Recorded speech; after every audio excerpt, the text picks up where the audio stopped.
ఇప్పుడు చెప్పు. ఆత్మ, శరీరం, మనసు అంటే నా అభిప్రాయం ఏంటంటే మనకి మొత్తం 3 ఉన్నాయి. ఆత్మ ఒకటి, శరీరం అని చెప్పారు మనకి శరీరం, మనసు. సో శరీరం జస్ట్ దానికి పోషణ, విటమిన్స్, మినరల్స్, దానికి ఆహారం ఇస్తే సరిపోతుంది. దాన్ని రిపేర్ చేసుకోవటం అంతా ఎవ్రీథింగ్ అది చేసేస్తుంది దాని అంతటదే. మనం దాన్ని జస్ట్ దానికి సరైన పోషణ ఇస్తే చాలు, రైట్ ఫుడ్, అది సింపులే.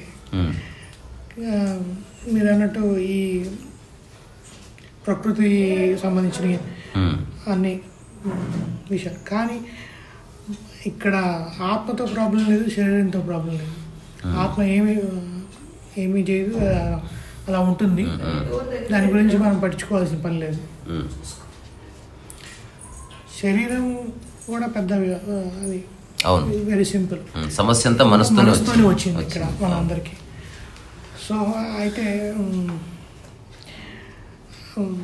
ఈ మనసు అంటే అసలు దాని లక్షణం ఏంటి, దాన్ని అసలు మనం ఏ రకంగా మనం చూడాలి, ఎలా ఆలోచించాలి, దాన్ని ఎలా తీసుకోవాలి, తీసుకుంటే ఎంతవరకు తీసుకోవాలి? చాలా సింపుల్ అది. సో మనస్సు అనేది ఒక ఇల్లు లాంటిది. ఇల్లు అంటే వస్తువుల కలయిక అని చెప్పినట్టు, అంతే కదా. మళ్ళీ లోపలికి వెళ్తే ఏ వస్తువు ఏదని మళ్ళీ డిస్కషన్ వస్తుంది.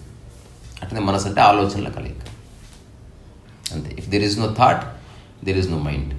ఒక్క థాట్ ఉన్న మైండ్ ఎస్టాబ్లిష్ అవుతుంది, 1,00,000 థాట్స్ ఉన్న మైండ్ ఎస్టాబ్లిష్ అవుతుంది. అంటే నా ఇంట్లో కొన్ని వస్తువులు ఉంది, స్టిల్ ఇది ఇల్లే. మీ ఇంట్లో చాలా ప్యాలెస్ లాగా ఉంది, చాలా వస్తువులు ఉంది, బట్ స్టిల్ ఇల్లే. సో ఆ మనసు యొక్క కోర్ డెఫినేషన్ ఇంతవరకే. సో ఇక్కడితే అయిపోదు.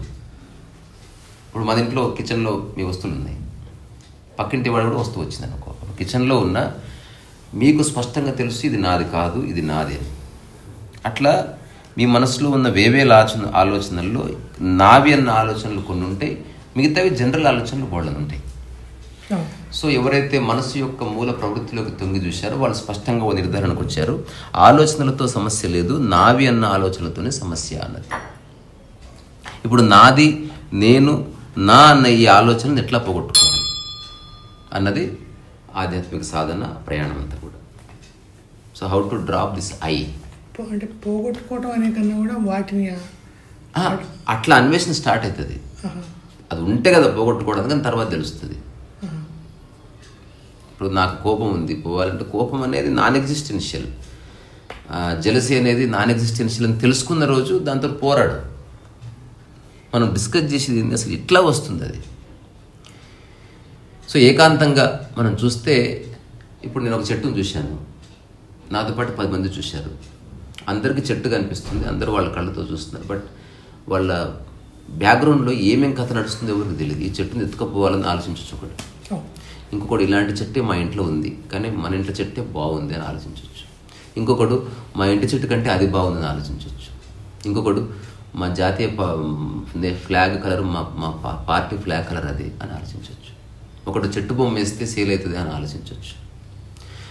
స్పిరిచువల్ అంటే you are just looking at the tree and you have no thoughts about it. ఆ స్థితికి రావాలి. You are looking at everything but you are not making up any story. అసలు అందంగా లేదు, అది ఉంది, అసలు ఏమనుకోవద్దు. అట్లా చూసే చూపు రానంత వరకు మనసులో అరజడి ఉంటుంది. అప్పుడు మనసు యొక్క మూల ప్రవృత్తి ఏమవుతుంది, వెన్ యూ యూజ్ నెసెసిటీ ఉన్నప్పుడు మైండ్ని ఒక టూల్గా వాడుకుంటావు తప్ప you are not stuck in the mind, you are not thinking all the time. ఇలాంటి స్థితి ఉంది. నేను చెప్తున్నా, నాకు ఏ ఆలోచనలు ఉండవు. పని చేసినప్పుడు పని గురించి ఆలోచన ఉంటుంది, వంట చేస్తుంటే వంటకు సంబంధించిన ఆలోచన ఉంటుంది, మాట్లాడుతున్న దీనికి చర్చకు సంబంధించిన, మీ ప్రశ్నకు సంబంధించిన ఆలోచన ఉంది, దాన్ని యూజ్ చేస్తున్నా. కానీ ఎక్కడ నేను చెప్పిందే మీరు వినాలని కానీ, నేనే బెస్ట్ అని కానీ, జీవితంలో ఏదో సాధించాలి ఇట్లాంటివి వచ్చినప్పుడు మీరు వెళ్ళిపోయిన తర్వాత నేను ఏకాంతంలో ఉన్నా కూడా నా మైండ్లో ఒక సబ్జెక్ట్ నడుస్తుంది. ఇప్పుడు సబ్జెక్ట్ మీరు ఎదురుగా లేరు, మన మధ్యన ఉంది, మనం డిస్కస్ చేసే అంశం. మీరు వెళ్ళిపోయిన తర్వాత నాకు జీవిత లక్ష్యాలు ఉంది అనుకో, అది సబ్జెక్ట్ అవుతుంది. నాకు ఏదో ఒక లక్ష్యం ఉంది అనుకో, అది సబ్జెక్ట్ అవుతుంది. ఏదో ఒక ఈగో ట్రిప్ ఉంది, ఎవడో నిన్న తిట్టాడు, అది గుర్తొచ్చింది అనుకో, అది సబ్జెక్ట్ అవుతుంది. So you constantly thinking. So ఈ కంటిన్యూస్గా థింకింగ్ నుంచి ఎట్లా బయటపడాలి దానికి రకరకాల వ్యక్తులు రకరకాల ఉపాయాలు చెప్పారు. సో నేను ఈ చిన్న జర్నీ స్టార్ట్ చేసినప్పుడు నాకు ఎవరు చెప్పింది అర్థం కాలేదు. ఆ తర్వాత అసలు నాకు ఆలోచన ఎట్లా వస్తున్నాయి అన్న ఒక స్ఫురణ కలిగిన తర్వాత యాక్చువల్గా చూస్తే నాకు చిన్నప్పటి నుంచి నా పేరెంట్స్ లేకపోతే టీచర్స్ అట్లా నిలిచిపోయిన ఆలోచనలు కొన్ని ఉన్నాయి, మురిగిపోయిన ఆలోచనలు కొన్ని ఉన్నాయి, అందరూ నమ్మినవి నేను నమ్మిన ఆలోచనలు ఉన్నాయి. I use to laugh it my self అన్నట్టు. అదంతా అట్లా బ్యాగేజ్ అది. వాటి వల్ల మన ప్రతి కదలికలు అడ్డం వస్తూ ఉన్నాయి. మరి ఈ ఆలోచనలు ఎట్లా ఇంద్రియాల వల్ల ఆలోచనలు వస్తున్నాయి. ఇప్పుడు నాలో ఒక డిజైర్ ఉంది, కారు ఉంటే బాగుంటుంది, జుమ్మను బెంజ్ కారు పోయిద్ది దాన్ని పట్టుకుంటుంది మైండ్. సో నాకున్న ఇంద్రియాలు ఇప్పుడు నేను ఆ కారు చూడలేదనుకో, ఆ రోజు నాకు ఆలోచన వచ్చేది కాదు. చూశాను కాబట్టి ఆలోచన వస్తుంది. ఓహో, ఇంద్రియాల వల్ల కొన్ని ఆలోచనలు వస్తుంది, విని మనసులో నిక్షిప్తం చేసుకుని కొన్ని ఆలోచనలు వస్తున్నాయి, తాకడం వల్ల కొన్ని ఆలోచనలు వస్తాయి. ఉదాహరణకి మీరు కళ్ళు మూసుకుంటే మెత్తగా తాకింది, హఠాత్తుగా పాము అని వచ్చింది, చూస్తే బ్రెడ్ ఉంది అక్కడ. సో సంబంధం లేదు, బట్ మైండ్ అనేది కాన్స్టెంట్గా ఈ పూర్వాగ్రహము పూర్వ సమాచారాన్ని ఆధారం చేసుకుని చాలా కథ అల్లుతుంది. ఇప్పుడు నేను ఈ జర్నీలో అంత ఈజీగా అవ్వలేదు, కానీ నేను ఇప్పుడు క్లుప్తంగా చెప్పగలను. ఏదైనా ఆలోచన రాని, ఇది కొత్త సిద్ధాంతం. ఆలోచన నియంత్రించేవాడు ఆలోచన నుంచి బయటపడలేడు, ఆలోచనని చూసేవాడే బయటపడతాడు. ఇప్పుడు మనం చెట్టును చూసినట్టు you can actually see, look at your thought. Thought అనేది ఒక చిన్న వేవ్ లాగా ఇట్లా వస్తుంది, టీ తాగుదాంపా అని వస్తుంది. ఇద్దరు వెళ్ళి టీ తాగు, ఆలోచన ఎండ్ అయిపోతుంది, లేదా టీ తాగకు, ఆలోచన ఎండ్ అయిపోతుంది. కానీ టీ గురించి ఆలోచించకు, ఇంతే చేయవలసింది. అంటే ఆలోచన రాగానే చెయ్యి లేదా చేయకు, అంతేగాని ఆలోచిస్తూ ఉండకు, ఇంతే. ఇప్పుడు మన ఇద్దరం టాక్ చేయాలనుకున్నాం, టాక్ చేయాలి లేకపోతే చేయకూడదు. కానీ టాక్ చేస్తే బాగుండు అని రేపటిదాకా ఆలోచించకూడదు, అది బ్యాడ్. నాకు ఓవరాల్గా అందరి సమస్యకు కారణం చేయడమో చేయకపోవడం కాదు, చేయకుండా చేయాలనుకుంటూ మధ్యన డైలమాలో ఉంటున్నారు. ఎర్లీ మార్నింగ్ లేస్తే బాగుండు, వాడు లేవడు, నేను లేవను పో అనుకున్నా బాగుంటుంది, కానీ లేస్తే బాగుండదు ఆలోచిస్తా ఉంటాను. రోజంతా ఎర్లీ మార్నింగ్ లేవలేకపోతున్నా. నేనంట ఎర్లీ మార్నింగ్ లేవను, నేను క్లారిటీ, నేను లేవను, నాకు ఇంట్రెస్ట్ లేదు. ఇప్పుడు నిన్నటి నుంచి నా మనసు చెప్తాను, మీరు అపాయింట్మెంట్ ఇచ్చారు, రేపు పొద్దున కలవాలి, 9ంటికి కలవాలంటే 7:30కు మనం బయలుదేరాలనుకున్నాం. నిన్న ఈవినింగ్ నుంచి చేసే పనులన్నింటినీ ఈ 9 o'clock దానికే దించేస్తుంది. అవునవును, అలా జరుగుతుంది. రాత్రిపూట ఎక్కువ మెలకొని ఉందామన్నా కాదు, రేపు మార్నింగ్ వెళ్ళాలి, మరి బ్రేక్ఫాస్ట్ చేద్దాం, వద్దు, అది 9 o'clock వెళ్ళాలి.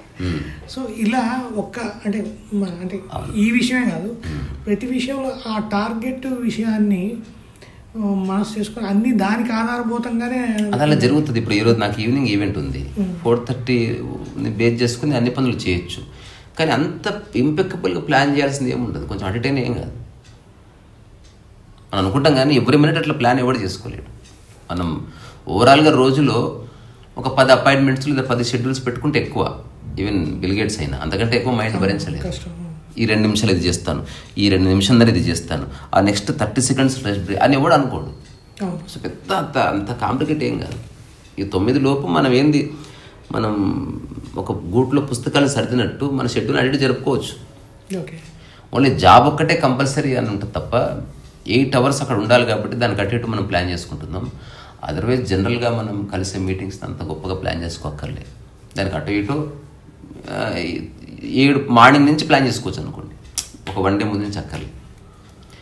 ఏదైనా మీరు అడిగిన దానికి మీరు ఆల్రెడీ ఫస్టే జవాబు ఇచ్చున్నారు. శరీరానికి ఏ సమస్యలు లేవు, తర్వాత ఏదైతే ఎగ్జిస్టెన్షియల్గా దాన్ని ఆత్మ అంటున్నాము, దానికి ఏ పేరున పెట్టుకుంటే దాంతో ఏ సమస్య లేదు, సమస్య అంతా మనసుదే.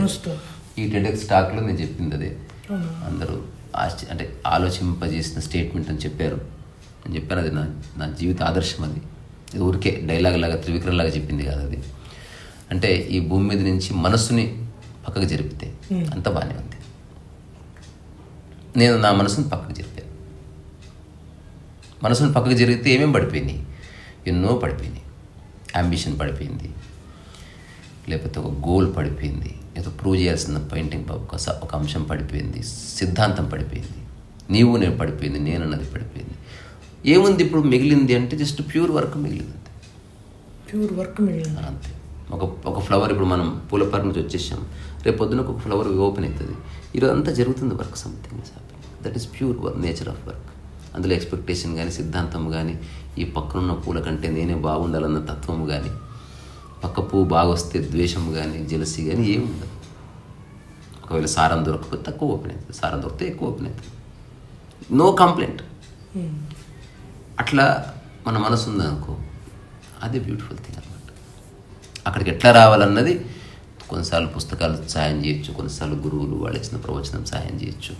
It depend upon person to person మారుతుంది. ఎవరెవరికి ఏ అంశం ఎక్కడ ఎట్లా టచ్ అవుతుంది, ఎట్లా మేలుకుంటారని అది తెలియదు.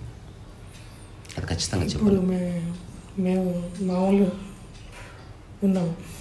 ఇప్పుడు గోల్ మేము ప్రతిదానికి గోల్ పెట్టుకున్నాం. అంటే మాకు ఇల్లు కావాలి, ఇలాంటి ఇల్లు కావాలి, ఇలాంటి కారు కావాలి అనే గోల్స్ పెట్టుకుంటున్నాము. పెట్టుకోండి. దానికి ఇంకొకటి కూడా జోడించాలి. ఒకవేళ గోల్ నెరవేరకపోయినా నేను ఫెయిల్ అయినట్టు కాదు. ఇది ఇంపార్టెంట్. గోల్ కంటే కూడా గోల్ ఎందుకు పెట్టుకోవద్దు? నెక్స్ట్ ఇయర్ ఈ సమయానికి అలెన్ మాస్క్ అంతా డబ్బు ఎర్న్ చేస్తాను గోల్ పెట్టుకో, 6 నిమిషాలు శ్రమించు. కానీ దాని కింద అండర్లయింగ్గా ఒక ప్రతి పనికి కింద ఒక లిబరేషన్ ఇచ్చే స్టేట్మెంట్ కూడా జోడించాలి.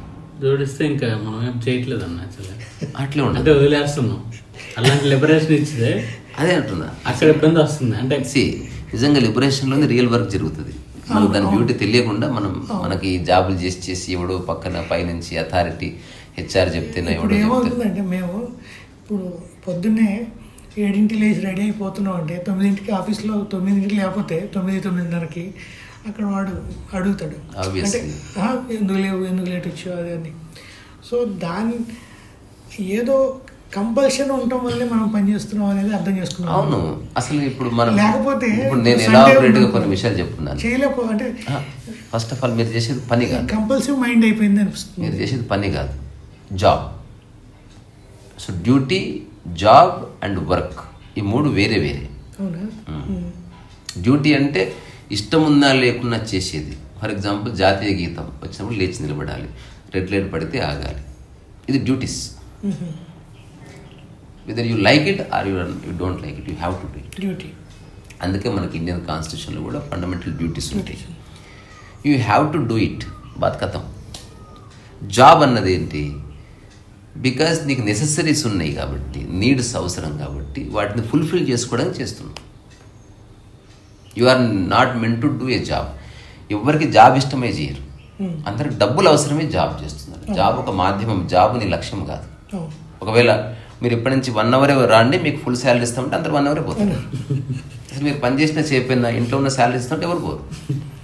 నిజంగా జాబ్ అంటే ఇష్టం ఉన్నవాడు సండే వెళ్ళి ధర్నా చేయాలి, తెరవాలి ధర్నా చేయాలి. అరే నాకు జాబ్ అంటే ఇష్టం అంటే ఎట్లా మూస్తావు కంపెనీ? 6 గంటలకి ఇంటికి వెళ్ళిపోయాడంటే మీకు అందరూ మేము పోం సార్, మేము ఇక్కడే ఉంటాం సార్, జాబ్ అంటే ఇష్టం అని చెప్పాలి. ఎందుకు దెబ్బ ప్యాక్ చేసుకుని వెళ్ళిపోతే ఎవరికి జాబ్ అంటే ఇష్టం లేదు. కానీ డబ్బు వస్తలేదు, డబ్బు లేకపోతే బతకడం కష్టం. డబ్బు ఫ్రెండ్స్ ఉన్నా, అమ్మ దగ్గర ఉన్నా, నాయన దగ్గర ఉన్నా డబ్బు మాత్రం ఇవ్వరు అని స్పష్టత మనసుకు వచ్చింది కాబట్టి చచ్చినట్టు చేస్తున్నారు. నీళ్ళు ఇస్తారు, లిఫ్ట్ ఇస్తారు, అవసరమైతే గ్లాసులు చక్కెర పోస్తారు, సలహాలు ఇస్తారు, పైసలు ఎవడిస్తలేడు. అందుకని ఖచ్చితంగా ఉదాహరణకి ఏదన్నా షాప్లో గల్లా ఓపెన్ చేసుకొని తీసుకొచ్చామంటే చాలామంది తీసుకొని వెళ్ళిపోతారు. అది కుదరదు, అది క్రైమ్. కాబట్టి కంపల్షన్ మన జాబ్ అన్నది. ఇప్పుడు వర్క్ అనే పదం నేను వాడింది, అక్కడ కంపల్షన్ లేదు, కంపల్సరీ తప్పకుండా చేయాలి, you have to do it అన్నది లేదు. అది నీ స్వభావం. కుక్క మొరుగుతుంది చూసావు, దాన్ని నేను పని అంటున్నా. అట్లనే ఇప్పుడు ఒక రచయిత రాస్తాడు, అతని పేరు ప్రఖ్యాతులు వచ్చినా రాస్తాడు, రాకపోయినా రాస్తాడు, పుస్తకం అమ్ముడైనా రాస్తాడు, అమ్ముడు కాకపోయినా రాస్తాడు, ఏం జరిగినా రాస్తాడు. అతని స్వభావం అది. ఒక ఫ్లవర్ పూస్తుంది, దాని స్వభావం అది. అది రాష్ట్రపతి భవన్లో అయినా పూస్తుంది, శ్మశానంలో అయినా పూస్తుంది, దాని స్వభావం అది. స్వభావం అనే దానికి ఒక యూనివర్సాలిటీ ఉంటుంది. జాబ్కి లిమిటేషన్స్ ఉంటాయి, డ్యూటీకి బౌండరీస్ ఉంటాయి. ఈ దేశం డ్యూటీ ఇంకో దేశంలో పనిచేయదు, కానీ జాబ్ అన్ని దేశాల్లో ఒకటే, బట్ యూ హ్యావ్ లిమిటేషన్స్. నువ్వు చాలామంది ఇక్కడ మైక్రోసాఫ్ట్లో పనిచేసి అదే జాబ్ అమెరికాలో చేస్తారు, బట్ సేమ్. దేశం మారింది కానీ నీ పని మారలేదు. అట్లా అదే ఈ కర్మ అన్నది నిష్కామ కర్మకి వస్తుంది. అంటే నీ యొక్క స్వభావంలో నుంచి ఒక పని అట్లా పలుకుతుంది. దానికి డబ్బు అంటుకోలేదు, దానికి పేరు ప్రఖ్యాతులు అంటుకోలేదు, దానికి ఈర్ష్యాద్వేషాలు అంటుకోలేదు, హెచ్చు తక్కువ. అంటే ప్రతి ఒక్కరికి ఆ పని, ఏ వర్క్ అనేది వాళ్ళ ఇష్టమైంది. అందుకే ఒక పనికిరాని పని ఎంచుకొని లైఫ్ అంతా చేయాలని నేను చెప్తున్నా. పనికిరాని ఇప్పుడు పూల పార్క్ ఉంది, ఇప్పుడు ఆ సమయం అమూల్యమైనది అయితే నేను ఎందుకు చేయాలి? నేను అమూల్యమైనది అనుకోవట్లేదు. ఓన్లీ డబ్బు పాయింట్ ఆఫ్ వ్యూలో ఆలోచిస్తేనే సమయం అమూల్యమైంది. డబ్బుని తీసి పక్కన నూకితే అమూల్యం లేదు. టైం ఈజ్ టైం అంతే. దాన్ని ఆనందం కోసం వాడుకునేవాడు ఒకడు, దాన్ని తన సొంత ప్రయోజనాల కోసం, స్వార్థాల కోసం, డబ్బు కోసం వాడుకునేవాడు ఒకడు. నేను దాన్ని నా ఆనందానికి ఒక ప్రతీకగా వాడుకుంటున్నా. ఈ జీవితంలో ఏం సాధించకపోయినా, ఎవరు గుర్తించకపోయినా పర్వాలేదు, నా మూమెంట్స్ని ఎంత సామరస్యంతో, ఎంత స్థితప్రజ్ఞతో ఉపయోగించుకుంటున్నాను. మేము 8 గంటలు చేయాల్సింది 12, 13, 15, 16 గంటలు కూడా అవుతుంది ఒక్కోసారి. అంటే అది నీ పని కాదు కనుక అది జాబ్ చేస్తున్నాం. సో దీనివల్ల మిగిలిన లైఫ్ కూడా డిస్టర్బ్ అవుతుంది. అందుకే ఆర్థిక భద్రత వచ్చిందని మీకు అనిపిస్తే జాబ్ మానేయండి. చిన్న కిరాణం పెట్టుకోండి, లేదా ఆన్లైన్ ఒక ఏదైనా బిజినెస్, మీ హోమ్ బిజినెస్ పెట్టుకోండి. 2 ఫ్రెండ్స్ కలిసి పచ్చళ్ళు అమ్మండి, టీషర్ట్ మీద ఏదైనా స్టేట్మెంట్స్ రాసి అమ్మండి. Do something on your own. మీ మీద బాస్ ఉండకూడదు, మీ కింద ఎంప్లాయీ ఉండకూడదు. ఫ్రెండ్స్ చేయాలి అనుకుంటే చేయొచ్చు. సో అది వ్యక్తి నిర్ణయించుకోవాలి. లైఫ్ అంతా జాబ్ చేయడం అనేది నా దృష్టిలో సరే, ఎవరికో 6-7 మంది పిల్లలు పుట్టారు, ఇప్పుడు అది కుదరదు అనేవాడు చేయాలి తప్ప, కొంచెం ఇంటెలిజెంట్ ఉండి, వాక్ స్వాతంత్రము, వాక్పటిం ఉండి, కాస్త ప్రపంచం యొక్క పోకడ తెలిసిన తర్వాత కూడా జాబ్ చేయడం అనేది కరెక్ట్ కాదు. Job only to understand the nuances of administration. అదేంటి, ఎట్లా ఉంటుంది, how to operate a thing అని తెలుసుకునే వరకు ఓకే. ఆ తర్వాత నువ్వు పక్కకు వచ్చి కొంత క్యాపిటల్ పెట్టుకొని నువ్వు జాబ్ చేస్తే నీకు ఒక 10 లక్షలు వస్తాయి అనుకుందాం సంవత్సరానికి. దీని ద్వారా 5 లక్షలు వచ్చినా పర్వాలేదు, కానీ ఫ్యామిలీని ప్రిపేర్ చేయాలి. ఎందుకంటే ఈ గోల్ ముడిపడి ఉంది. మా ఆయన దాంట్లో పనిచేస్తే ఆమె గౌరవం, అందుకే మనం ఇనిషియల్ గానే తప్పుదో పట్టింది మనది. అందుకని ఆ టాపిక్ వదిలేద్దాం, మనోభావాలు దెబ్బతింటాయి. నేను జాబ్ చేయండి ఇష్టం లేక కాదు. జాబ్ ఎప్పుడు చేయొచ్చు అంటే ఈధర్ 15 ఏళ్ళ లోపు చేయాలి, లేదా 70 ఏళ్ళ తర్వాత చేయాలి. మధ్యలో మాత్రం చేయొద్దా, ఇది నా జీవితకాల నిర్ణయం. అదే తప్పు. ఈ మధ్యలో తిరగాలి, అరవాలి, కేకలేయాలి. అసలు ఆ యవ్వనాన్ని తీసుకుపోయి ఒక దగ్గర బందీయడం కరెక్ట్ కాదు.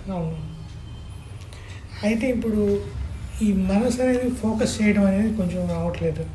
ఇప్పుడు నా పని, నా రెగ్యులర్ చేసే ఆఫీస్ పని 2 గంటలు గట్టిగా కూర్చుంటే నేను వర్క్ చేయగలను, ఆ రోజు పని అంతా అవగొట్టుకోగలను.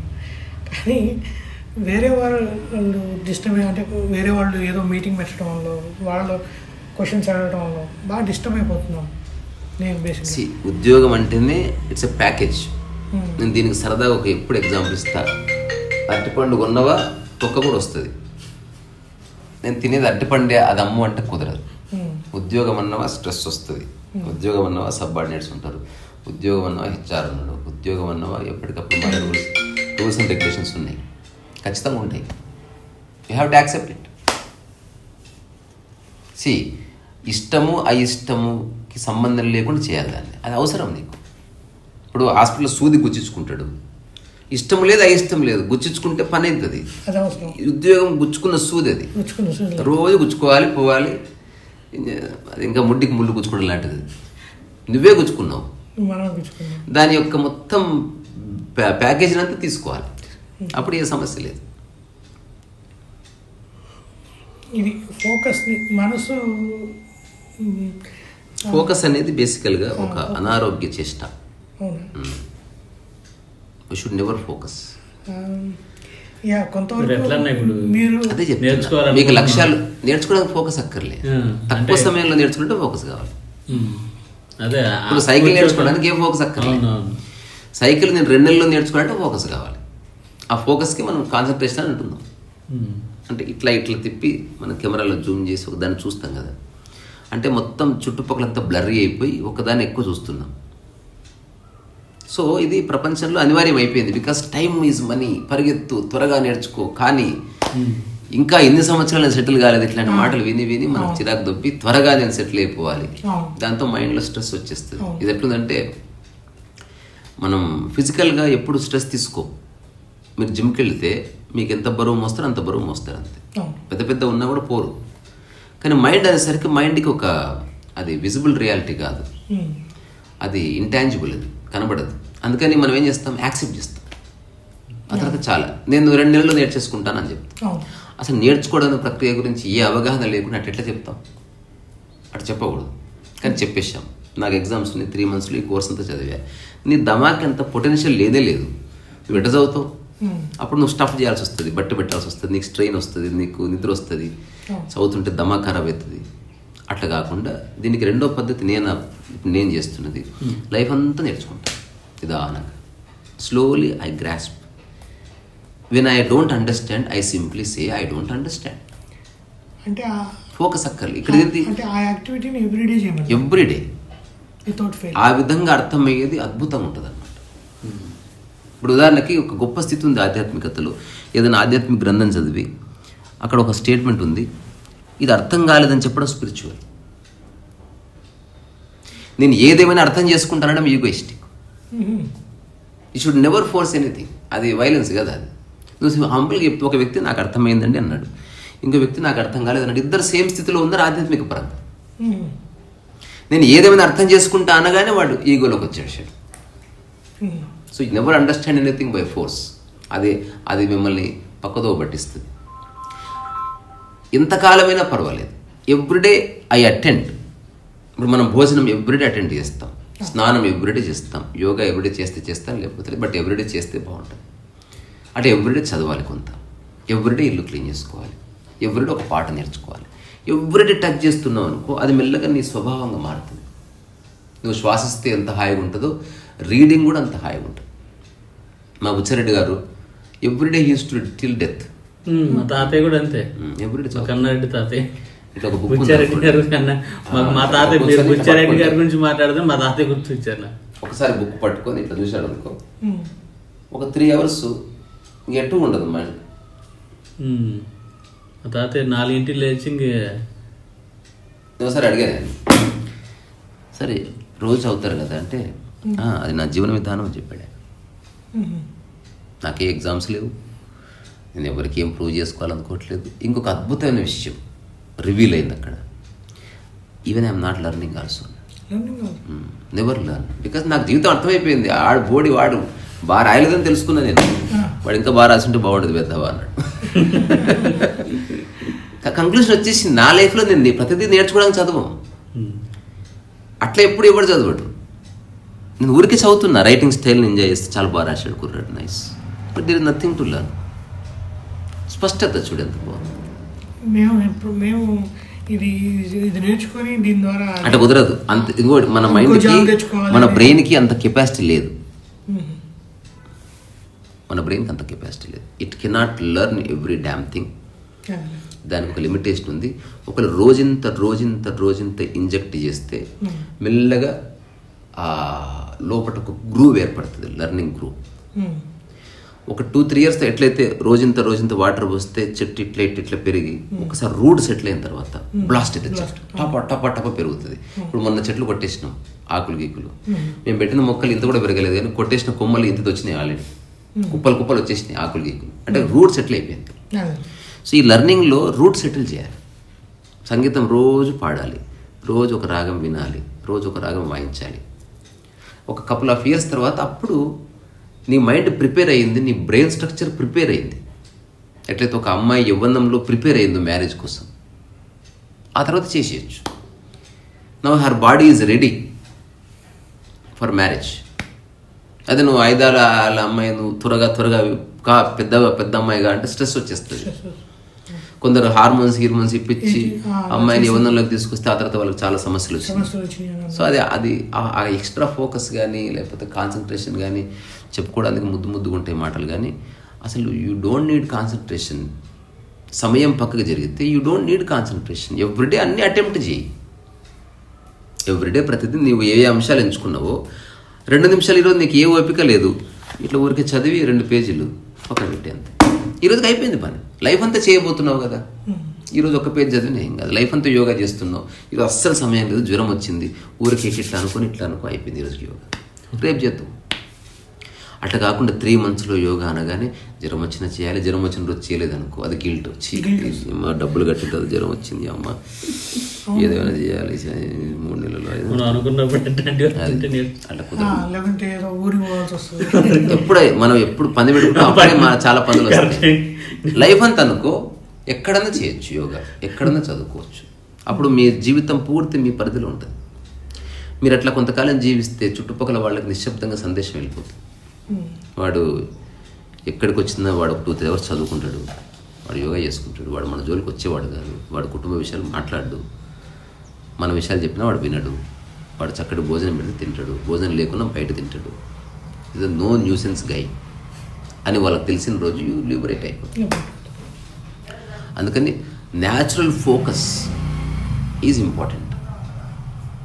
ఫోకస్ అనేది ఒక చెప్పిన కదా, అంటే టార్గెట్ లేకుండా ఫోకస్ చేసి, అంటే ఇప్పుడు సపోజ్ నేను ఒక సబ్జెక్ట్ జీవితానికి ఏ టార్గెట్స్ ఉండవు, జీవితానికి ఉండవు. ఇప్పుడు మేము ఒకటి టెక్నాలజీ నేర్చుకోవాలనుకుంటాం, ఏఐ గురించి నేర్చుకోవాలనుకుంటాం, అప్పుడు ఇంక ఇష్టాలతో పనిలే. అది నేర్చుకుంటే నీకు శాలరీ పెరుగుతుంది, ఏదో ఉంటుంది పండ, అందుకని చచ్చినట్టు నేర్చుకో. అప్పుడు ఫోకస్ ఇంకా అన్ని పక్కన పెట్టి ఎక్స్ట్రా ఫోకస్, ఎవ్రీథింగ్ అవసరం. తలనొప్పి వస్తుంది, ఏమొచ్చినా ట్యాబ్లెట్ వేసుకో, అది వచ్చినాక నీకు లైఫ్లో మళ్ళీ చదువు. ఇంకా దాన్ని ఎంజాయ్ చేస్తా చేయటం అట్లా కుదరదు. టైం బౌండ్ వచ్చిందా enjoy, you never experience it. ఎందుకంటే టైం బౌండ్ రాగానే మైండ్ ఒక ప్రిడామినెంట్ రోల్ ప్లే చేస్తుంది, అక్కడ సామరస్యం పోతుంది, హీట్ స్టార్ట్ అవుతుంది. ఎట్లంటే నాది 20 కిలోమీటర్ల వేగంలో పోయేదాన్ని నువ్వు 70 వచ్చినావు అనుకో, బండి అంతా నీకు కదులుతుంది. అట్లా తర్వాత నీకు మానవ సంబంధాలు దెబ్బతింటాయి. నీ లక్ష్యం కోసం అందరు నోరు మూసుకొని నిశ్శబ్దంగా ఉండాల్సి వస్తుంది. వాళ్ళు పాటలు పాడడానికి వీళ్ళు, అందరు సైలెన్స్ ఉండాలి. నాకు ఎగ్జామ్స్ నేను తెలియదా మీరు సరే అంటుంది, నీ అమ్మ నీకు ఎగ్జామ్ ఇంపార్టెంట్, వాళ్ళకి పాటలు ఇంపార్టెంట్ అన్న స్పృహ కోల్పోతాం మనం. న్యాచురల్ ఫోకస్లో నీకు సామరస్యం చూడకుండా అందరి మధ్యనే ఉంటూ నీకు రాను ఒక గొప్ప శక్తి ఉదయిస్తుంది.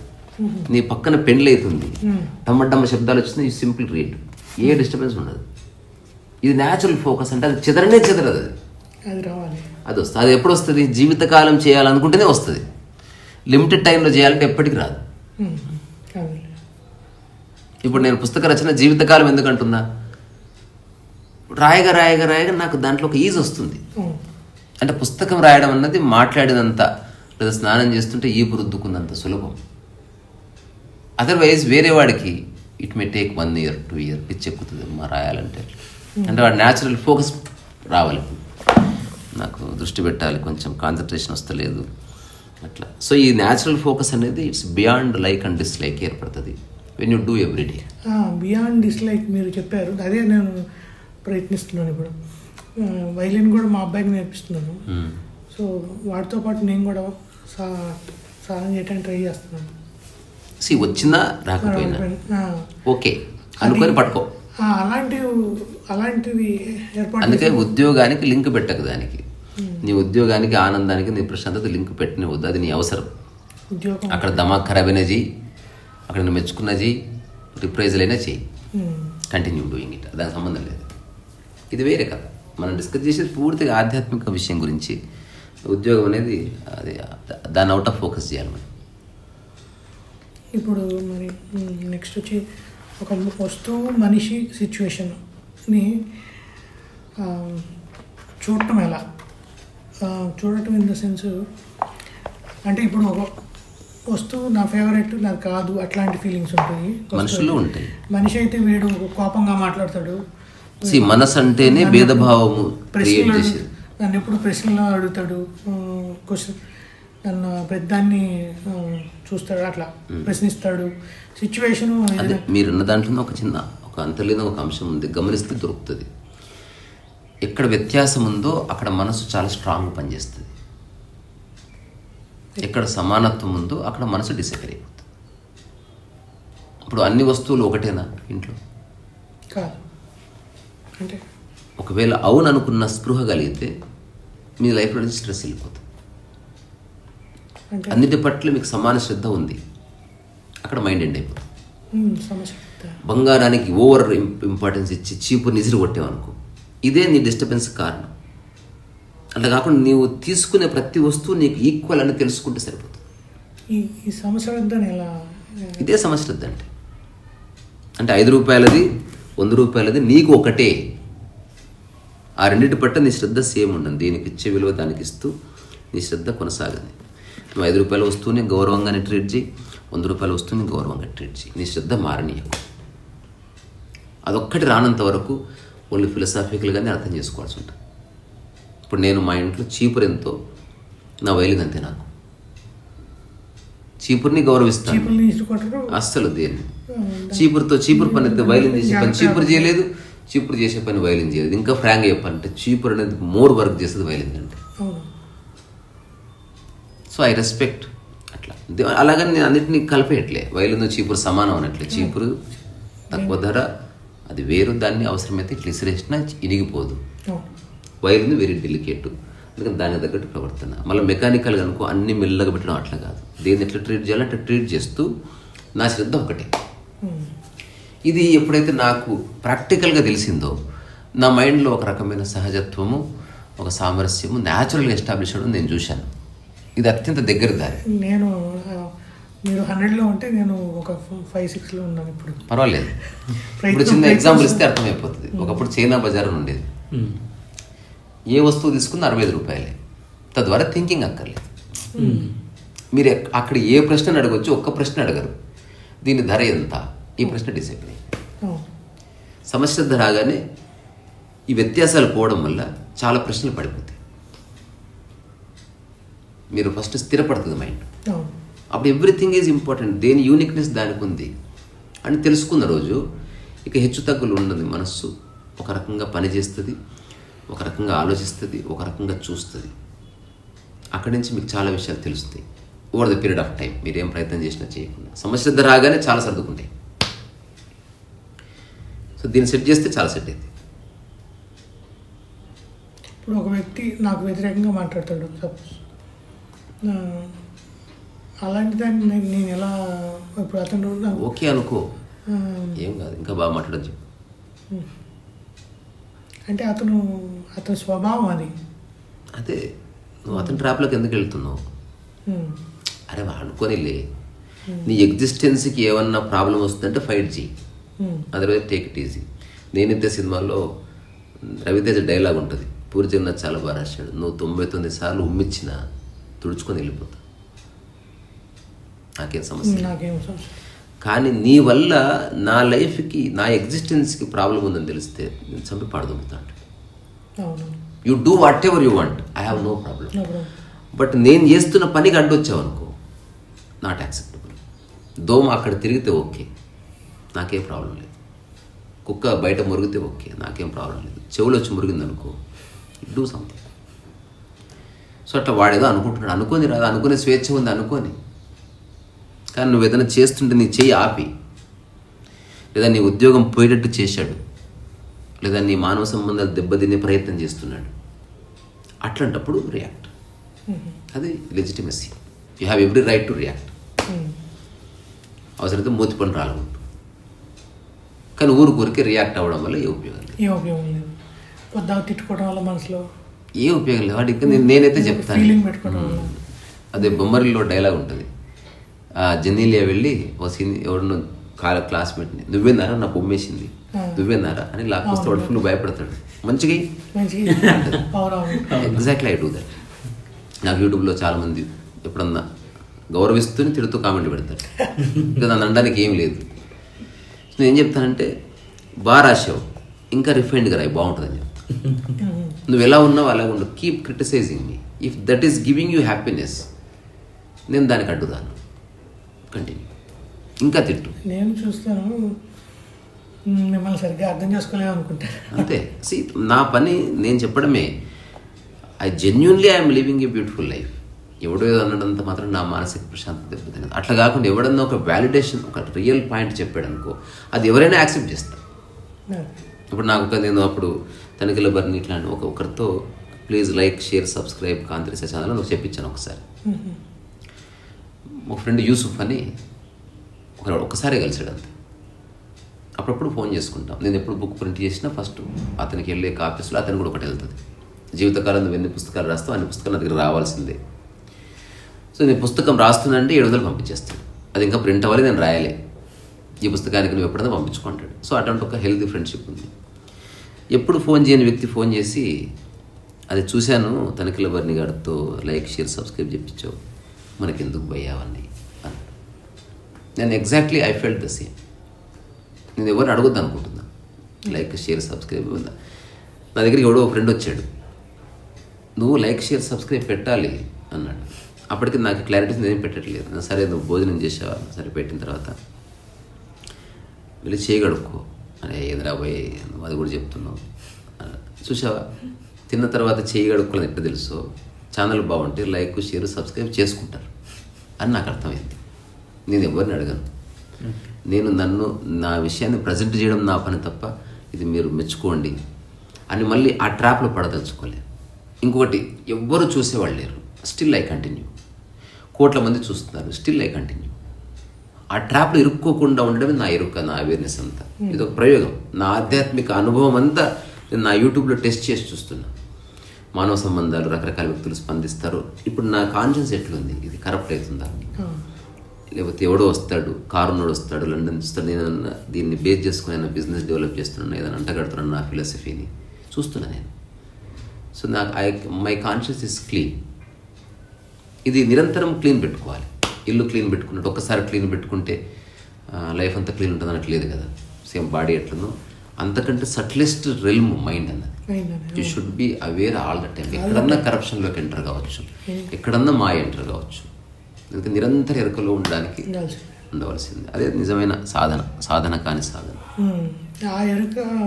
ఆ ఎరుకనే చేస్తున్నాను నేను అసలు. మీ మాటల్లో అది తెలుస్తుంది. అంతే, ఏం చేస్తుందో అది కొనసాగించండి, ఏం చేసినా జీవితకాలం కొనసాగించండి. నిజంగా అంతే. సో ఇక్కడ ఏం సాధించడం ఇర్రెలెవెంట్. మీరు ప్రశాంతంగా ఉన్నారా లేదా ఫస్ట్, అది ఇంపార్టెంట్. ఇక్కడ ప్రూవ్ చేసి చేయాల్సింది ఏం కనిపిస్తలేదు నాకు. మన చుట్టుపక్కల మన చుట్టుపక్కల ఉన్న 10-20 మందికి ప్రూవ్ చేయాల్సిందే. మనం ఎప్పుడన్నా ఇండోనేషియాలో ఉన్న ఒక వ్యక్తికి ఏదైనా ఛాలెంజ్ చేస్తామా? ఏదో మన చుట్టుపక్కల ఉన్న 10 మంది మధ్యన మనం ఏదో గొప్పగా ఉండాలని ట్రై చేస్తున్నాం. ఆ 10 మందిని పక్కగా పెట్టి నిజం చెప్పాలి, నా లైఫ్ ఇంతేరా భయ్ అని చెప్పేసి, నేను డెవలప్ గాను, నాకు ఇట్లా బాగుంది అని చెప్పేసినాను అనుకో, వదిలేస్తాను. Your out of the league. కానీ ఎప్పుడైతే ఆఫ్టర్ కపుల్ ఆఫ్ ఇయర్స్ నువ్వు ప్రశాంతంగా ఉన్నావో అది అట్రాక్ట్ చేసినంత డబ్బు అట్రాక్ట్ చేయదు. అలెన్ మాస్క్ కంటే రమణ మహర్షి ఎక్కువ అట్రాక్ట్ చేస్తాడు. డబ్బు ఒక ఎక్స్టెంట్ వరకే నిన్ను ఆకర్షిస్తుంది. అంటే ఇప్పుడు చిరంజీవి గారు ఉన్నారు, లేకపోతే you cannot look at them all the time. అదొక ఇంపల్స్. అది ఇలాన్ మస్క్ నిజంగా చెప్పాలంటే అతను కూడా మంచి యోగి అనిపిస్తుంది. అంటే అది అంటుంది, అది యాజ్ ఎ మనీ పర్సన్ చెప్తున్నా. మనీ పర్సన్గా మనం అనుకుంటాం, కానీ అతని దృష్టి అంతా ఇంజనీరింగ్ మీదే ఉంటుంది. అది అర్థమైంది. కానీ నేను అంటున్నది, ఒక వ్యక్తి వెళ్ళి అట్లా అట్రాక్ట్ అయ్యి కూర్చోడు, ప్రోడక్ట్ సొల్యూషన్. సో నా హోల్ అబ్జర్వేషన్, ఒక స్థితి అట్రాక్ట్ చేసినంత చుట్టుపక్కల ఉన్న ఈ ఆర్నమెంట్స్ అట్రాక్ట్ చేయవు. డబ్బు కానీ పేరు ప్రఖ్యాతి అది ఒక ఎక్స్టెంట్ వరకు మనకి కిక్కిస్తా. తర్వాత అబ్బా ఏం ప్యాలెస్ అయినా పెద్ద ఉంది, నడిచి తమా ఖరాబ్ అవుతుంది, ఇదేదో వచ్చేస్తుంది. అట్లా స్థితి అనేది అల్టిమేట్, బికాజ్ అది ఎగ్జిస్టెన్షియల్. అలెన్ మాస్క్ అనుభవిస్తుంది వరల్డ్లీ థింగ్. అందులో ఎగ్జిస్టెన్షియల్ లాస్ ట్రూత్ అంటే మనం డబ్బును చూస్తున్నాం, కానీ ఆయన పొద్దున్న లెగిస్తే ఇంజనీరింగ్ ప్రాబ్లమ్స్ సాల్వ్ చేయటం అదే ఆయన పని, అదే ఆయన లక్ష్యం పెట్టుకుని చేస్తున్నాడు. నేను అతను ఏమనట్లేదు, personally I also respect. Inside చూస్తే మనకు డబ్బు అంటే అందరికీ డబ్బు కనిపిస్తుంది, కానీ బట్ ఇంజనీరింగ్ ప్రాబ్లమ్స్ సాల్వ్ చేస్తూ పోతున్నాడు అంతే. డే బై డే తనకు ఒక టీము, దానికి తగ్గ డబ్బు ఉంది. కార్ ప్రాబ్లమ్స్ కానీ ఎట్లా ఒక బెటర్మెంట్ తీసుకురావాలి ఇంజనీరింగ్ లో చూస్తున్నాడు అంతే. అది కరెక్ట్. అతనికి ఇంకా చాలా 10 మంది పిల్లలు ఉన్నారు, వాళ్ళందరూ చూసుకుంటాడట. Next question. ఇంకా చూస్తే ఈ గిల్టీ ఫీలింగ్ ఒకటి బాగా ఎక్కువ ఉందండి. అంటే గిల్టీ అంటే, కానీ ఎవరైనా దానం అడుగుతారు, మన దగ్గర డబ్బులు ఉంటాయి జేబులో, బట్ అవి ఇవ్వము మనం. అదే చెప్పాను, ఫస్ట్ జవాబు ఇచ్చింది అది. దానం చేస్తే చెయ్యి, లేకపోతే చెయ్యకు కానీ ఆలోచించకు. అంటే అయ్యో మరి నిజంగా వాడికి అవసరం. ఆధ్యాత్మిక సారం ఏంటో తెలుసా? అంటే ఇది సరిగ్గా అర్థమైతే మీకు తెలుస్తుంది, మీకు మీరే దానం ఇచ్చుకుంటున్నారు అని తెలుస్తుంది. You are not giving to somebody, that is you. మీరే అది. ఎందుకంటే అతనికి ఇవ్వడం వల్ల మీలో తృప్తి కలుగుతుంది కదా. ఇట్లా బూమరాంగ్ అయ్యి మీ తృప్తి దగ్గరికి వచ్చే అవుతుంది. యు ఆర్ హ్యాపీ, మీరు హ్యాపీనెస్ కోసం చేస్తున్నారు. సో అది నీవే. మీరు అన్నదానం 10 మందికి పెడతారు, అన్నదానం తృప్తి కలిగింది. తృప్తి ఇంపార్టెంట్ అన్నదానం కంటే. ఇక్కడికి వచ్చి ఆగింది పాల్గొని. నా ఇన్నర్ కోర్లో అదే ఉంటుంది. కరెక్టే. ఉంటే చేయండి, రెండే ఉన్నాయి. మీరు దానం చేయండి, లేకపోతే చేయకపోండి. కానీ ఆలోచించొద్దు. అంటే చేయలేకపోయాము, అది అబద్ధం. అది చేస్తే చెయ్యి, లేకపోతే నాకు చేయాలని లేదు రాబోయే దొబ్బే అని చెప్పాడు. ఆడిని నెంబడే వదిలేసి ఇంకొని పడుకుంటాడు. అదే ఆలోచించదు. నీకు దానం ఎలా చేయాలనే దానికి ఒక చిన్న ఫార్ములా ఉంది. ఇది నీ చేయి ఉంది కదా, ఈ చేయికి ఇచ్చినప్పుడు నీ మానసిక స్థితి ఎట్లుందో అట్ల స్థితిలో ఇవ్వాలి దాన్ని. నువ్వు వేరే చేయికి ఇస్తున్నప్పుడు ఇచ్చినట్టు ఇవ్వకూడదు. నీ ఎడమ చేయి నుంచి పెన్ను కుడి చేయికి తీసుకుంటే what is your state of mind? అట్లా ఇంకో చేయికి ఇస్తే అట్లే ఇవ్వాలి. అహంకార శూన్యతలో ఇచ్చిందే దానం. మీరు నేను ఇస్తున్నా అన్నప్పుడు దానం కాదు అది. అలా ఇవ్వడానికి వీలు. అలా ఇవ్వకండి మీరు. ఒకవేళ అటువంటి స్థితి ఉంటే ఇచ్చారనుకోండి, నా స్థాయి ఇంతేరా, 5 రూపాయలు తీసుకో బాధ్యత. వాడికి నచ్చిందా నచ్చలేదా అనవసరం. ఇప్పుడు ఎవరన్నా అప్పు అడుగుతారు, ఇవ్వనని చెప్పంతే. No simplicity. డబ్బులు ఉంటాయి కానీ అది వేయకూడదు. మీరు దానాన్ని అప్పు నెట్టగలుగుతారు. అప్పు ఎవరికి ఎందుకు వస్తుంది? అప్పు అది మీ డబ్బు మీది. మీరు ఖాళీ ఎవరికి ఇస్తారేంది? అది మీ కష్టార్జితం. మీరు రాసి పెట్టండి. అప్పు అడగరాదు. పెడతారా హోటల్స్? పెట్టండి. నువ్వు ఏమన్నాడు? నా టయాన్ని ఇస్తాను, నా చెమటని ఇస్తాను, నా అనుభవాన్ని ఇస్తాను, అవసరమైతే నా మాసిన బట్టలు ఇస్తే ఉతికి తీసుకురా, బట్ అప్పు అయితే ఈయనని చెప్పు. నేను అప్పు ఇయ్యను, తీసుకోను బాధ్యత. లేదా అప్పు అడిగితే లెక్క ఉంది. ఒక లాయర్ కూడా పట్టుకరా, ఒక వీడియో డాక్యుమెంటేషన్ చేద్దాము. ఎన్ని నెలలు ఇస్తావో చెప్పు వీడియోలో. ఒకవేళ 3 నెలలు ఇవ్వకపోతే ఈ వీడియో నీ లాయర్ సమక్షంలో రికార్డ్ చేస్తున్నా, నేను మనస్ఫూర్తిగా నన్ను ఈ వీడియోని సాక్ష్యంగా పెట్టి అతను నా మీద కేసు చేసినా కూడా నా ఫ్రెండ్షిప్ పోదు. ఇతని మీద నా అభిప్రాయాన్ని మార్చుకోను. ఇతను ఎప్పుడు ఫోన్ చేసినా లేపుతాను. డబ్బు కారణంగా మా ఫ్రెండ్షిప్ పోదు అని వీడియో చేసి ₹1,00,000 10 లక్షలు ఇస్తా. ఆ తర్వాత 10 లక్షలు నువ్వు ఇయ్యలేని రోజు నేను మార్టిగేజ్ చేసుకుంటేదని ఒకటి ఏముందిరా ఇందులో, చలో రేపు తీసుకొని రా లాయర్, లేకపోతే మన లాయర్ ఉన్నాడు, మొత్తం అఫిడవిట్ అంతా చేసి అది everything document, paper work by. అయితే ఇప్పుడు వేరే వాళ్ళకి సహాయం చేయడం ఎట్లా అంటే, ఆఫీస్లో ఏదో ప్రాబ్లంతో వస్తారు, నేను నా పని వదిలేసి పక్కన పెట్టేసి వాళ్ళకి హెల్ప్ చేస్తాను. ఈ హెల్ప్ చేయడంలో కొంత టైం వద్ది అండ్ నా ఫోకస్ కూడా నా ఫోకస్ ఒక్కటే అబ్బా, చేస్తే చెయ్యి లేకపోతే చెయ్యి, కానీ ఫోకస్ ఆలోచించి. కానీ అంటే అది నీకు ఎందుకు ఇంపార్టెంట్ అనిపించింది అనేది మీరు ఆలోచించుకోవాలి. అంటే వాడికి స్మాల్ ప్రాబ్లం కదా, వాడికి సాల్వ్ చేస్తే maybe that is your main job ఏమో. జాబ్ చేయడం కాదేమో. You should be A philanthropist. ఏదో మిస్ పార్ట్ అంటే నా ఫోకస్ దెబ్బతింటుంది, నా వర్క్ రేపటికి పోస్ట్ పోన్. చంద్రలేఖ అనే సినిమా ఉంటుంది, అందులో ఏదో సందర్భంలో నాగార్జున బ్రహ్మాజీ వాడికి వెళ్ళి జ్యూస్ షాప్ ఉంటుంది. అవునవును తెలుసు. అందులో ఒక కంపెనీ సీఈఓగా నువ్వు నటించాలరా అని ఆ సీఈఓ కూర్చోబెడతాడు. కూర్చోబెడితే వాడికి సీఈఓ కాదు కదా, వాడికి ఏ వ్యవహారాలు తెలియదు. ఎవడు వచ్చి సంతకం పెట్టమంటే పెడతాడు, వాడికి ఏం తెలియదు, హెచ్ఆర్ అంటే తెలియదు, కంపెనీ మెయింటెనెన్స్ తెలియదు. అప్పుడే సార్ జ్యూస్ తాగుతారా అని వాడు వస్తాడు, తీసుకురాపో. ఎందుకంటే వాడు సబ్జెక్ట్ జ్యూస్ తాగి చేసి అసలు జ్యూస్ ఎలా చేయాలో తెలుసారా నీకు అని చెప్పి కట్ చేస్తే వాడు అక్కడ జ్యూస్ బండి పెట్టుకొని ఆ జ్యూసర్ తీసుకొచ్చి చేసి చూపిస్తుంటాడు. సో మేబీ అది చేయాల్సిన వాడు సిగ్గుపోతే అట్లే ఉంటుంది మరి. సో ప్రాబబ్లీ మీరు ఆ జాబ్ చేస్తూ మధ్య ఈ జాబ్ చేయాలేమో. ఫిగర్ ఇట్ అవుట్ అంతే. ఇవన్నీ చిన్న చిన్న దాన్ని సమస్యగా మార్చుకోకండి. ఛాలెంజ్ చేయండి, లేకపోతే చేయనని చెప్పండి. అంతేగాని ప్రతిదాన్ని గిల్ట్ ఎవడు ఫీల్ అవ్వాలి. ఒక పోల్పాటు లేకపోతే ఒక సినమిన్ స్క్వేర్లో జరిగిన ఒక మసాకరికి కారణమైన వాడు, లేకపోతే ఒక బిన్ లాడెన్, లేకపోతే ఒక అడాల్ఫ్ హిట్లర్, ఇట్లాంటి వాళ్ళు గిల్ట్ అవ్వాలి. బికాజ్ వాళ్ళ రాజకీయ స్వార్థ ప్రయోజనాల కోసం కొన్ని కోట్ల మంది లేదా లక్షల మంది మనుషుల్ని చంపేశారు, చనిపోయేలా చేశారు, ఒక అబద్ధపు సిద్ధాంతాన్ని ప్రపంచం మీద రుద్దారు. అట్లాంటి వాళ్ళు గిల్ట్ అవ్వాలి. ప్రతిదానికి గిల్ట్ అనే పదం వాడకూడదు అసలు. జీవితంలో ఒక్కసారి కూడా వాడకూడదు పదాల్లో గిల్ట్ ఒకటి. You correct it. ఆ రోజు ఆ పని కాదు, అది అరే చేయలేదు. సో గిల్ట్ ఎవడు ఫీల్ అవుతాడంటే he has no potential to correct the mistake. అట్లాంటి వాడు గిల్ట్ అవుతాడు. Correct it. ఫర్ ఎగ్జాంపుల్ నీ వల్ల ఒకటి కాలు ఇరిగింది యాక్సిడెంట్, నేను నా వల్ల ఇరిగిందని గిల్ట్ ఎందుకు ఫీల్ అవ్వడం? Correct it, go and say sorry. వాడు దౌడకెట్టి కొడితే ఆ రోజు కొట్టించుకో, తప్పైందిరా అబ్బాయి, నీ ఖర్చులు నేను భరిస్తాను. గిల్ట్ తీసేసి man should be guilt free. అది ఆ దరిద్రమైన పదాన్ని అసలు నేను కనుక డిక్షనరీకి ఎరాడికేట్ చేయాలనుకుంటా. ఆల్రెడీ కొన్ని పదాలు ఉన్నాయి మానవజాతిని సర్వనాశనం చేసినాయి. మార్కులు తక్కువ వస్తే గిల్టు, ఎవడన్నా అత్త అంటే గిల్టు, ప్రతి దానికి గిల్టు.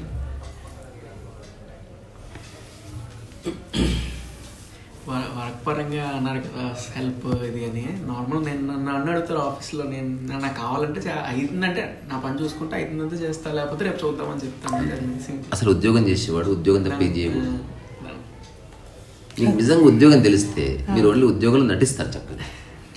మీరు ఉద్యోగం చేస్తున్నట్టు ఆ కంపెనీకి మీరు ఇంపార్టెంట్ అన్నట్టు మీరు సీన్ క్రియేట్ చేయడం మీ పని, మిగతా ఇంపార్టెంట్. కంపెనీకి వెళ్ళాలి, అతను లేకపోతే నడవదురా బాబు కంపెనీ అని అనిచినట్టు చేయాలి. చేసుకున్నాం కూడా అలాంటి వాళ్ళు, అంటే వాళ్ళు అంత హ్యాపీగా ఉన్నారు, అలా చేస్తున్నారు, మనం చేయలేకపోతున్నాం. స్కిల్ ఎలా అనేది కొంచెం ఐడెంటిఫై చేయలేకపోయాం మేము.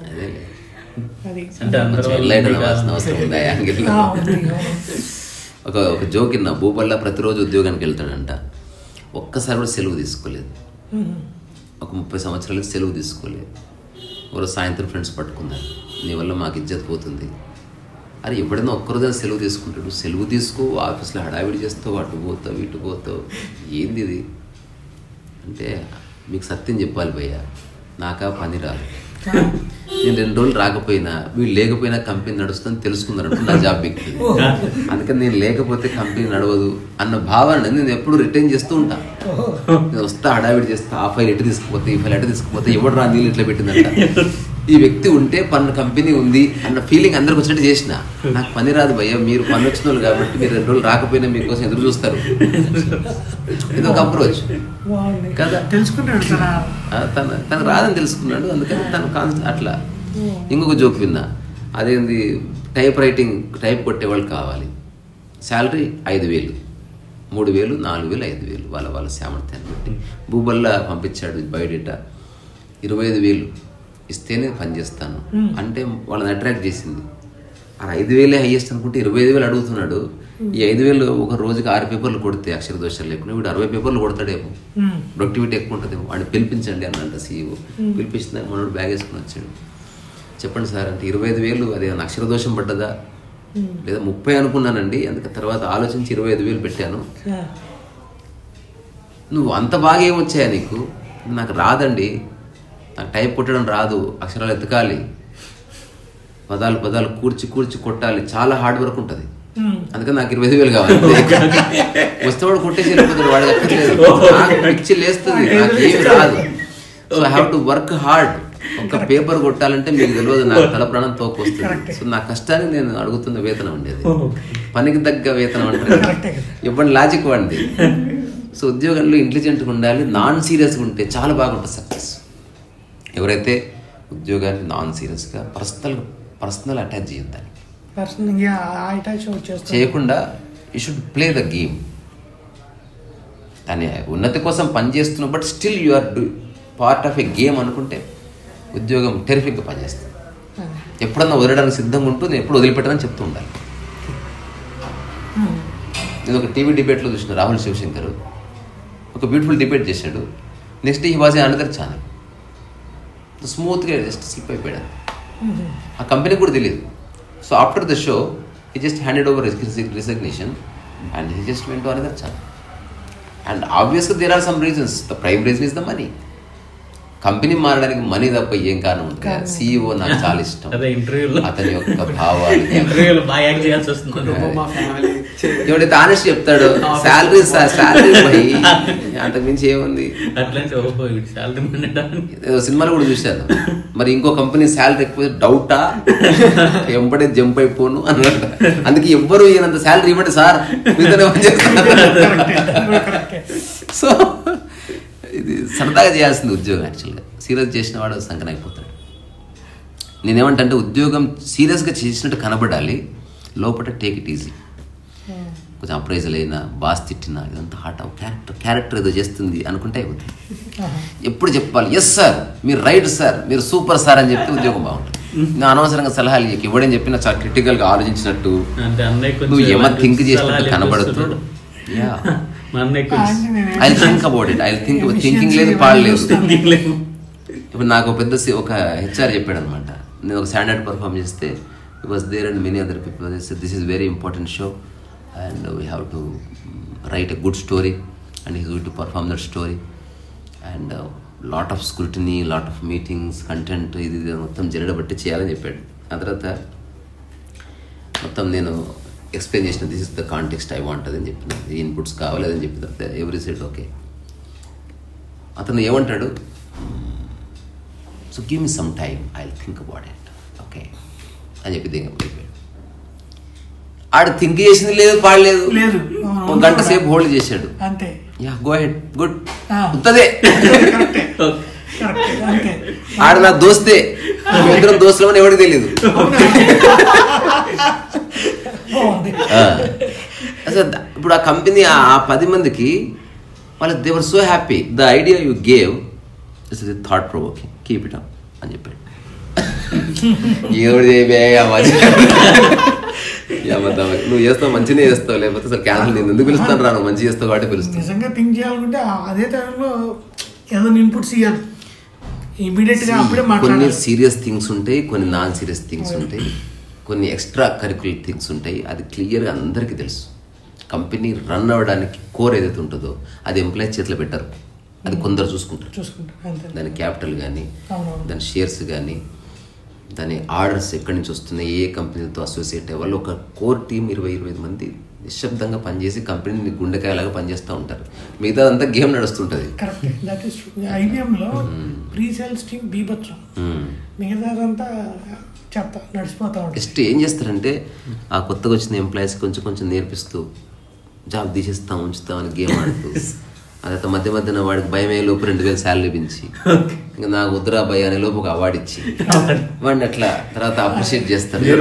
పద్ధతి ప్రకారం చేస్తారు. నీ మైండ్ ని స్లోగా బ్రెయిన్ వాష్ చేస్తారు. సినిమాలోని రావల్ చేస్తారు కదా, అవార్డు ఇస్తారు, అదే ఏదేమైనా నీవు కంపెనీకి అవసరం అని వాడికి తెలుసు.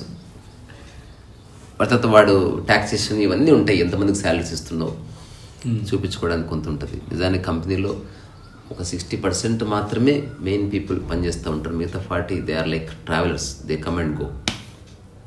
ఇప్పుడు కాలేజ్ స్టూడెంట్స్ని తీసుకుంటారు, వాడు ఇచ్చే కాంట్రిబ్యూషన్ పెద్ద ఏమి ఉండదు. వాడు ఆ పైన మిస్లీనియస్ వర్క్ చేస్తారు. అట్లా అదే అంటే అప్పుడు అందులో తీసుకుంటారు, వాళ్ళు గమనిస్తూ ఉంటారు. ఎవడు మన ట్యూన్ అవుతాడు, అన్నిటిని పక్కన పెట్టి ఎవడైతే జాబ్కి టైం ఇస్తాడో అట్లాంటి వాళ్ళకి గ్రోత్ ఉంటుంది.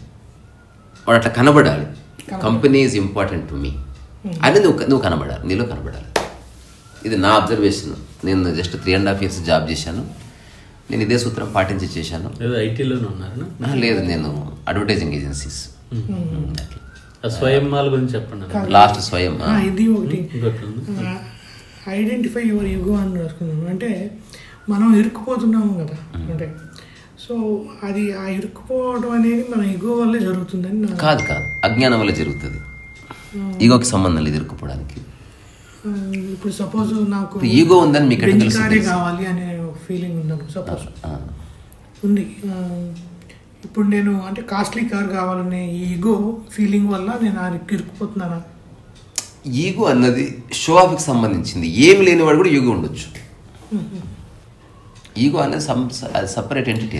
ఈగో అనే నేను ఏ కాంటెక్స్లో వాడుతున్నానంటే నా మనసు ఇరుక్కుపోతుంది, నాకు తెలుసు ఎక్కడెక్కడ ఇరుక్కుపోయిందో నాకు తెలుసు. ఓకే, ఒక కార్ దగ్గర, ఇల్లు దగ్గర, ఇంకా మంచి జాబ్ దగ్గర, అంటే మంచి సంపాదన దగ్గర ఇరుక్కుపోయింది. నా ఉద్దేశం ఏంటంటే ఆ ఇరుక్కుపోవడం నుంచి మళ్ళీ నేను వెనక బయటికి ఎలా రావాలి అది నీకు తెలుస్తుంది.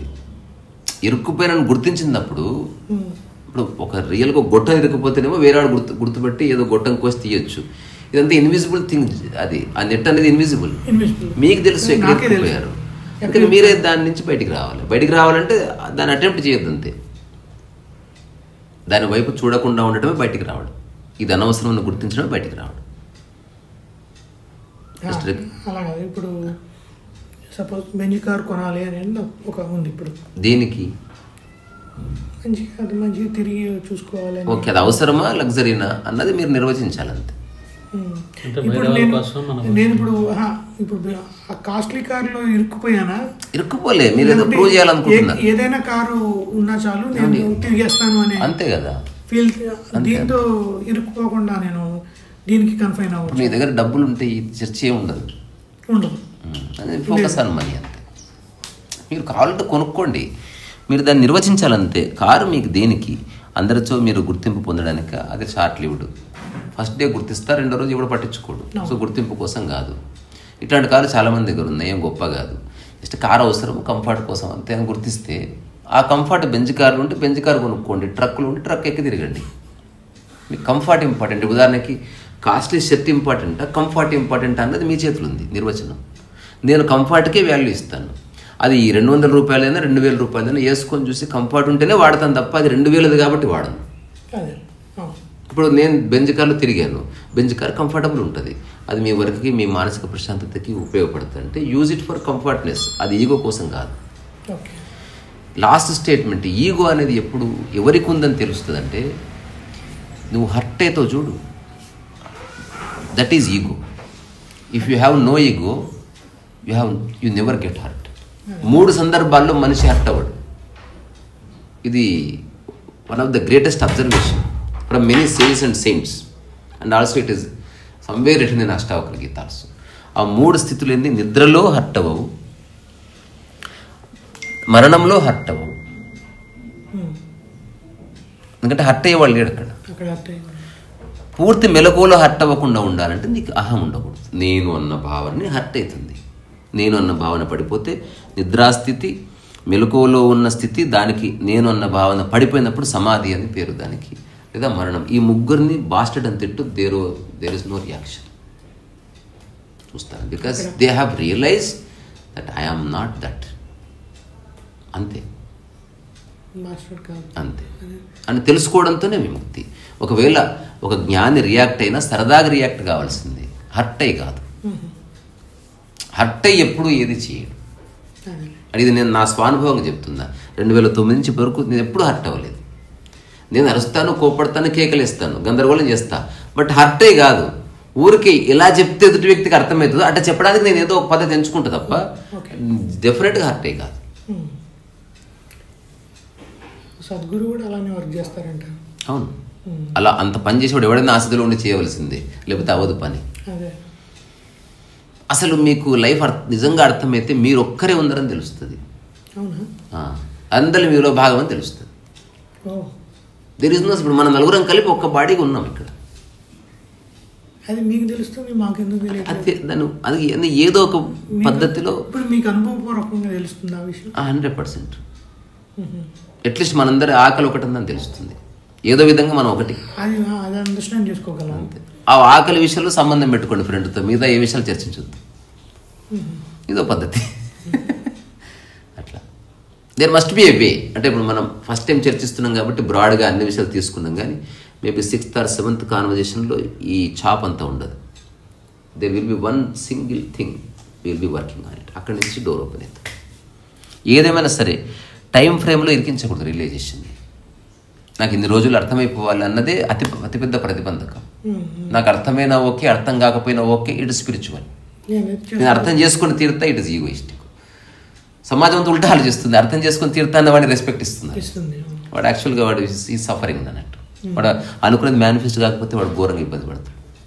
అట్లా నేను అర్థం చేసుకుంటాను ఎంతకాలమైనా సరే, వాడు కీప్ ఆన్ ట్రైయింగ్. అంటే ఇప్పుడు ఇంకొకటి, ఒక 2-3 సంవత్సరాల్లో మనస్సు కుదుట పడ్డది అనుకో, నెక్స్ట్ 20-25 సంవత్సరాలు ఉంది ప్రశాంతంగా జీవించాలి. తొందరపడేది నేను అదే అందులో ఆలోచిస్తున్నా. Let it settle now.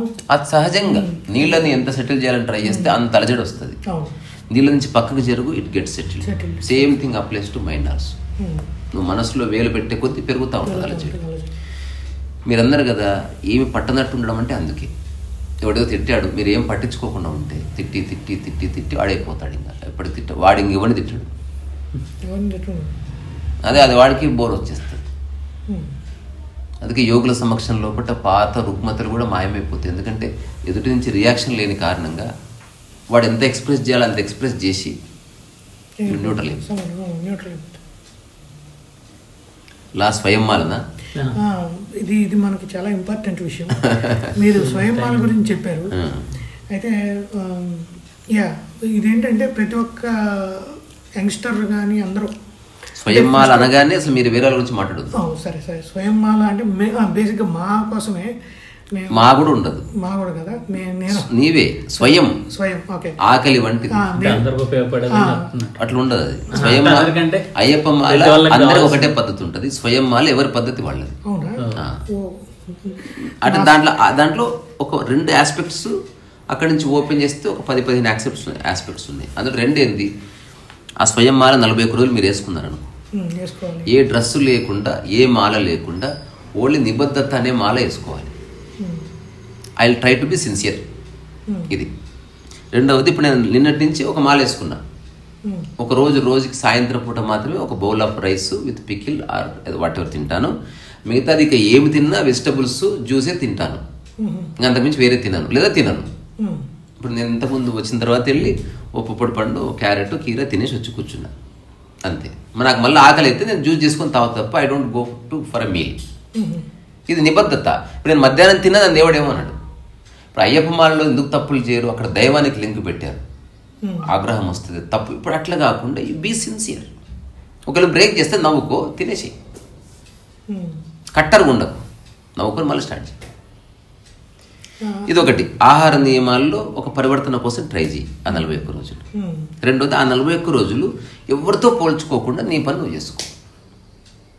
ఈ 2 చేస్తే నీ జీవితంలో ఇప్పటివరకు ఉన్న సమస్యలన్నీ పోయి ఒక కొత్త మైండ్, ఒక కొత్త బాడీ ఎస్టాబ్లిష్ అయ్యి తీరుతుంది 100%.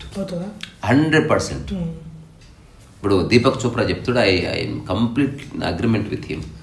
3 నెలలు నీ ఆహార నియమాలు నువ్వు మార్చుకుంటే కొత్త బాడీ వచ్చేస్తుంది.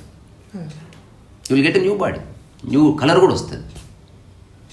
కానీ ఆ 3 నెలల్లో ఆ ఫస్ట్ 3 days 10 days చాలా ప్రాబ్లమ్. పిస అవుతుంది, దమా ఖరాబ్ అవుతుంది, ఉప్పు కోదు మనండు, అట్లా కాదు ఏదో ఊలాడుతుంది అట్లా. సో మానసిక క్షేత్రంలో పోల్చుకోకు, శారీరక క్షేత్రంలో చెత్త తినకు. ఇంతే. స్వయం మాలలో ఈ 2 ప్రమాణం. ఏం తింటామనేది నీ ఛాయిస్, ఏం తింటామనేది ఆయన ఛాయిస్. ఆయన జ్యూస్ తాగుతాడు, క్యారెట్ తింటాడు, కీర తింటాడు. నువ్వు క్యారెట్ నెగెట్ చేసావు, నేను ఓన్లీ ఇది తింటా అన్నావు, నేను బీన్స్ ఉడికించుకొని తింటాను, నీ ఇష్టం. ఎక్కువ నేలకి దగ్గరగా ఉన్న ఆహారం తీసుకో. గ్రీన్ ఫుడ్ అంటారు కదా, అట్లాంటివి. పళ్ళు తిను, కూరగాయలు తిను, లేకపోతే మంచి గాలి తిను, ఇట్లాంటివన్నీ. పోలిక వద్దన్నప్పుడు ఇక పరచింతన వద్దు, పోలిక వద్దంటే. మామూలుగా మనం అయ్యప్ప మాల వేసుకుంటే ఏదో ఒక మొక్కు, అదే అంటున్నా, అక్కడ ఫియర్ ఫ్యాక్టర్ వచ్చింది. ఒకటి మొక్కుంటాం, ఫియర్ ఫ్యాక్టర్ వల్ల. నేను 10th క్లాస్ మంచి మార్కులతో పాస్ అయితే అవన్నీ ఉన్నవి, మనం అది మాట్లాడట్లే. స్వయం మాల అంటే జస్ట్ నీవు నిబద్ధత, స్వీయ సంస్కరణ అని ఒక మాల వేసుకున్నావు తప్ప ఎవ్వరి బలవంతము లేదు, ఎవ్వరూ నిన్ను చూస్తున్నారన్నది లేదు. You independently operate your self in absolute freedom. అంటే అన్నయ్య ఏంటంటే నాకు తెలిసి అక్కడ భయం ఉండే ఏదో కరెక్ట్ అదే అంటున్నా, బట్ ఇక్కడ స్వయం బయటపడాలి. భయం వచ్చిందా ట్రై చే. అందుకే నవ్వుకో అని చెప్పిన. Laugh at your self, don't take it seriously. అంటే ఫస్ట్ స్వయం మాల ఒక్క రోజుతో స్టార్ట్ చేయి, తర్వాత ఒక 2-3 months ఆగి 3 days మాల వేసుకో, ఆ తర్వాత 4 days మాల, ఆ తర్వాత 5 days వేయి, తర్వాత 9 రోజులు 5 ఏళ్ళు కొనసాగించు. అడపదడప ఎవ్రీ మంత్ 9 రోజులు స్వయం మాల వేసుకో, లేదా ఎవ్రీ మంత్ 3 days. ఏ నెల మొదలైనా 1, 2, 3 స్వయం మాల కొనసాగించు. చాలు, గొప్ప పరివర్తన అక్కర్లేదు. ఈ గ్రేట్నెస్, ఈ మాత్రమే యాక్సెప్టెన్స్ చాలు. 41 రోజులు చేయడం కష్టం కావచ్చు, 3 రోజులు ఎవడన్నా చేస్తాడు. తర్వాత నీ లైఫ్ ఏం మిస్ అయిన ఫీలింగ్ ఏముండదు. ఆ తర్వాత వెళ్ళి నీకు కావాల్సిన you have your own branch. ఆ 3 రోజులు పోల్చుకోకంతే. ఏది అసలు ఏ విషయం, నువ్వు ఒక్కడే ఉన్నావు, నువ్వు ఒక్కడే ఉన్నావన్న విషయాన్ని ఎప్పుడు మర్చిపోద్దు. ఆ 3 రోజులు, ఆ 3 రోజులు నీ పనులు నీవే చేసుకో, ఎవ్వరి మీద ఆధారపడలేదు. నువ్వు ఒక్కడివే భూమి మీద అడవిలో ఉంటే ఏం చేస్తావు అది చేసుకో. స్వయం అంటే స్వయమనే, స్వయము సంపూర్ణం, స్వయమే సిద్ధప్రజ్ఞత. చాలా సింపుల్ అది. ఒక్కసారి చేసినావు అనుకో, దాంట్లో ఉన్న మహత్వం నీకు అనుభూతి కలుగుతుంది. చాలా కోర్లు నీ పొట్ట పోయి ఈపు కదుగుతుంది దాంట్లో ఒక రోజు చేస్తే. ట్రై. ₹1 ఖర్చు లేదు దీనికి. ఎవడు ఇనిషియేషన్, నువ్వే ఇనిషియేషన్ ఇచ్చుకో. సో అప్పుడు మన ఫుడ్ మనం వండుకోవాలి. వండుకోవడం లేదు అసలు, వండుకున్న ఫుడ్ తినక ఆ రోజు 3 days become a goat. And వేరే వాళ్ళతో ఏం పోల్చుకోకుండా నీ పని నువ్వు చేసుకో అంతే. ఆ 3 రోజులు అసలు ఎవ్వరు లేరు భూమి మీద, ఒక్కడికి అసలు ఎవరి దిక్కు చూడకు.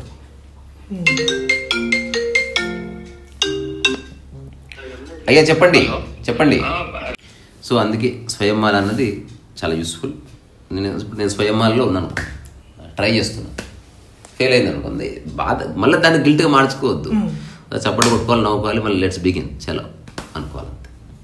అట్లా మళ్ళీ వస్తుంది సిన్సియరిటీ వస్తుంది. అన్నిటిది గంభీరంగా చేయడం మానేయాలి, అన్నిటిని సిన్సియర్గా చేయాలి, ట్రై చేయాలి.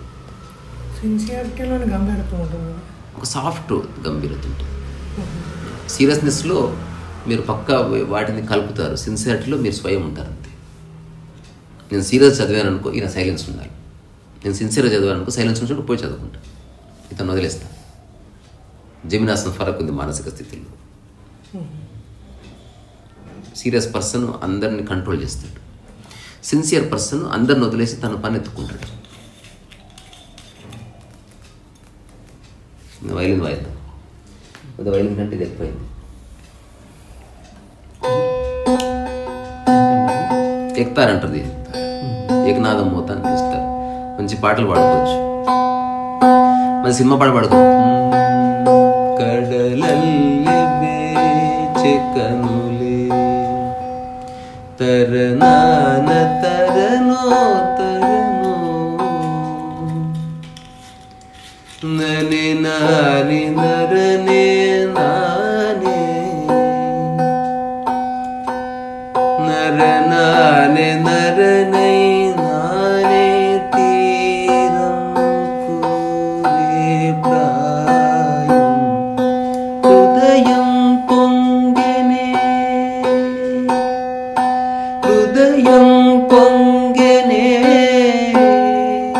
హృదయం పొంగెనే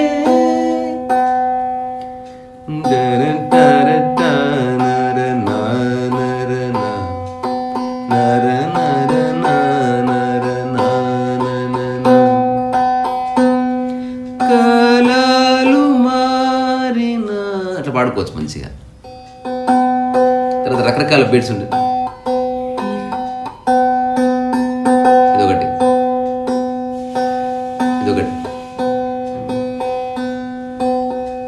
రకరకాల బీట్స్ మన తాళ జ్ఞానం ఉంటే తెలుస్తుంది.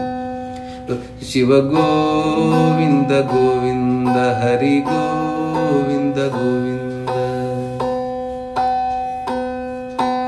సంసారమే లేక స్వర్గమే లేదని చిట్టి పాపను తెచ్చి పెంచుకుంటారు. సంతు కలిగిందంటే చిట్టి పాపాయి గతి శ్రీమతే రామానుజాయ నమః. శివ గోవింద గోవింద హరి గోవింద గోవింద. ఇట్లా ఒక బిట్లు వాడుకోవచ్చు, తత్వాలు వాడుకోవచ్చు. మనసన్నదే గురుడ మాయన్నదే గురుడ మనసన్నదే గురుడ మాయన్నదే గురుడ మర్మము చెప్పవేందిరా ఓ గురుడ మనసన్నదే మాయ. నీవన్నది మాయన్నది నేనన్నది నేనన్నది మాయన్నది నీవన్నది మాయున్నది మనసా ఓ గురుడా మాయా ఓ గురుడా. అన్ని చూడు దేన్ని సొంతము చేసుకోకుండా, అన్ని విను దేనికి ప్రభావితం కాకుండా, మనసా నిలబడు హాయిగా మనసా నిలబడు హాయిగా. ఇట్లా మనం రకరకాల వ్యక్తుల తత్వాలు పాడుకోవచ్చు. మంచి ఇన్స్ట్రుమెంట్. సింపుల్గా వినడానికి చాలా బాగుంటుంది, వెరీ ప్లెజెంట్. ఈ బీట్ వల్ల ఒక ఏమంటారు ఒక శృతి అనేది మ్యాచ్ అవుతుంది కదా, అది ఎదుటి వ్యక్తిని లాగుతుంది. మామూలుగా పాడితే అంత గొప్పగా ఉంటుంది, లేదు మామూలుగా వాయించిన అంత ఉండదు. ఏది పాడినా చాలా బాగుంటుంది. ఎగ్జాంపుల్ ఏదైనా సినిమా పాడి చెప్పండి. మన ఫేవరెట్ సాంగ్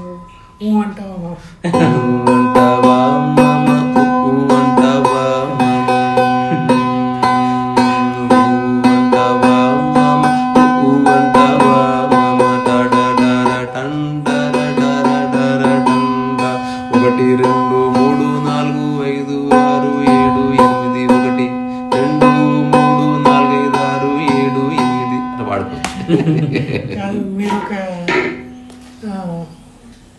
మంచి పాట పాడదామని చాలా మంది అందులో మీరు మైండ్ బ్లోయింగ్ అనిపించింది. అంటే మనం ఇప్పుడు మంచి పాట పాడుకుందాం అన్నారు, వింటే ఎవరికైనా మనసు అన్నారు, ఇది పాడారు, మిగతా వాళ్ళందరూ దూరాలు పెట్టారు.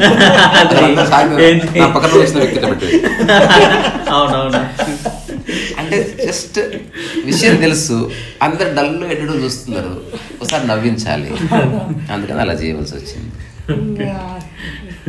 నేను అసలు అంటే అది ఎక్స్పెక్ట్ చేయలేదు, ఇంకా వాళ్ళందరూ కూడా. సో ఇది లండన్ నుంచి వచ్చిన ఒక ఇద్దరు మిత్రులతో సరదా చర్చ. ఈ చర్చ అంతా దేనికి అంటే కాస్త మనసు కుదుటపడాలి ఏదో విధంగా, సంహవ్. ఇది ఎట్లుందంటే ఆహారం నీవు వండు తినేది నేను వండుకొని తింటేంది, తినడం ముఖ్యం. అట్లా జవాబు నాదై ఉండొచ్చు, కానీ ఇంప్లిమెంట్ చేయవలసింది మీరే. జస్ట్ జవాబు చెప్పి నేను తప్పించుకోవడానికి లేదు, నేను ఇంప్లిమెంట్ చేస్తూనే చెప్తున్నా దాన్ని. అందుకని ఆ ఇంప్లిమెంటేషన్ యొక్క కోర్లో మీరు నేను ఒకటని తెలుస్తుంది అట్లా. అందుకని ఈ సబ్జెక్ట్ ఎవరిది కాదు, దీనికి ఎవరు కర్త ఉండరు, గాలి వంటిది.